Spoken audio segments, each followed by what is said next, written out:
আসসালামু আলাইকুম। প্রিয় দর্শক, সবাই কেমন আছেন? এই যে আমাদের একটা প্যালকাটা ইলেকট্রিশিয়ান আছে, আমার বুড়া কাকু, রাজন কাকু। উনি এখন এই মুহূর্তে ভাবির সাথে কিছু দ্বন্দ্বের কারণে বাড়িতে যায় না।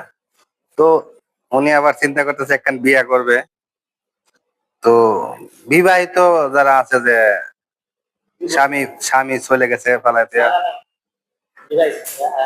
ডিভোর্সি ডিভোর্সি ডিভোর্সি মায়ের জ্বালা বেশি।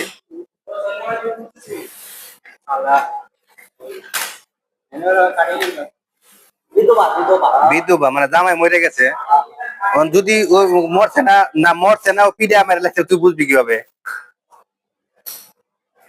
এগুলো পিডিয়া মেরে লাগছে, অভাবী বিধবা না, এগুলো জামাই পিডিয়া মেরে লাগছে, জামাই ভালো না দেখে জামাই পিডিয়া মেরে লাগছে।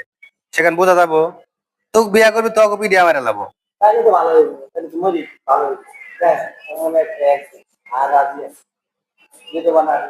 বিধবা মাইয়া বিয়ে করে লাভ আছে? দেখলো জামাই বিদেশ থাকে কিংবা অনেকদিন পরে থাকি আইসা, অভিশাপ বেশি।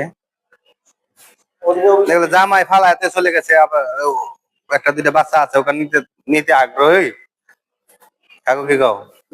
দেখলো জামাই বিয়ে করছিল 4-5 বছর হয়েছে, একটা দুইটা বাচ্চা আছে, জামাই ফালাচ্ছে। দুইটা হলে চলে না, কে বুড়ি হয়ে গেছে। শালা তুই কি মন দেখে বিয়ে করবি না শরীর দেখে? এই কথা।